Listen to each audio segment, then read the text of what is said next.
So, I got home from the cinema about midnight last night. And I haven't been able to sleep since.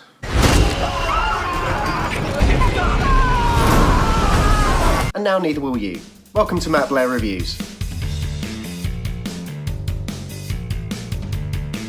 Hereditary, starring Toni Collette and Gabriel Byrne, directed by Ari Aster. In fact, I think this is Ari Aster's feature-length debut, and for a debut, it's pretty damn good.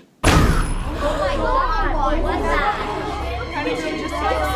It's also weird. I mean, not really weird, but weird enough. Horror really is having a decent resurgence at the moment. It's pulling in good actors and telling interesting and unique stories that don't always need to have buckets of blood to get the horror aspect across. Hereditary is intense and psychological and filled with jarring imagery. Sometimes it tricks you too. It cuts away from something horrible, leaving you to imagine the nastiness of what's just occurred. Then once you're comfortable with the image you've got in your head, they show you what really happened, and it makes you want to scrub out your eyes with a toothbrush. I want to keep this spoiler-free, so here's a basic outline. Toni Collette and Gabriel Byrne play husband and wife, Annie and Steve. They are mother and father to Alex Wolff and Millie Shapiro, Peter and Charlie. The film begins with the funeral of Annie's mother, Ellen, and how her death affects this seemingly quirky family. And by quirky, I mean you've got a mother who makes miniature artwork, a father who's a bit vanilla, but he's a lovingly supportive husband. You've got a moody teenage boy and a socially awkward teenage girl. And that teenage girl is Charlie, who's got a bit of a vocal tic that disturbs all the quiet moments. It kind of goes... And the more you hear it, the more it disturbs your soul in general. But behind these layers of quirkiness, you have complete dysfunction. This family has issues. And the way this film slowly reveals what these issues are, it's masterful. It will make you gasp in horror and tut with disapproval.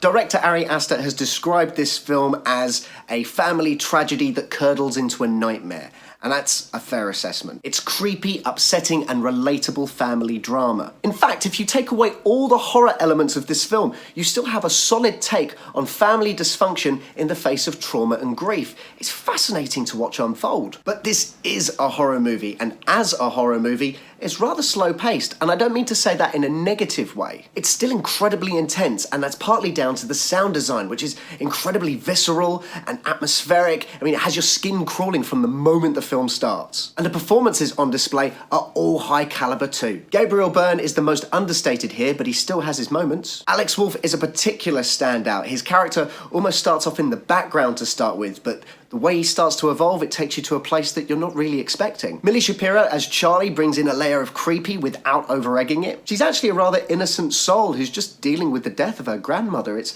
actually rather sad. But Toni Collette as Annie is the runaway champion of this film. She has the most to chew on, and boy does she chew on it. When she delivers backstory, you believe every word of it. And when her and Alex Wolff are bouncing off of each other, that's when the film really comes to life. They have great mother-son chemistry. And also a very compelling reason as to why they're always at odds with each other. In fact, it's rather similar to the Luke-Kylo story from The Last Jedi. The bottom line with this film is that it's intense, there are strong performances, and it will scare you. This is good horror and a good film in general. It's not for everyone, it's not full of jump scares, it's more thoughtful than that, really. Although I do feel that some of that thoughtfulness is lost towards the climax. But the way the final act builds is relentless and terrifying. Overall, I'm going to give this film an 8 out of 10. I'll probably watch it on TV, and around Halloween, I'll stream it on a VOD site, but I'm not going to buy it. If I see that disc anywhere near me, I'll kill it with fire. But what did you think of Hereditary? Did it scare you, or did it bore you? Comment with your thoughts below, and while you're down there, hit subscribe and the like button. Give this a share on Facebook and Twitter, and if you can, please donate to the coffee link also in the description below. Thanks for watching Matt Blair Reviews. See you again next time.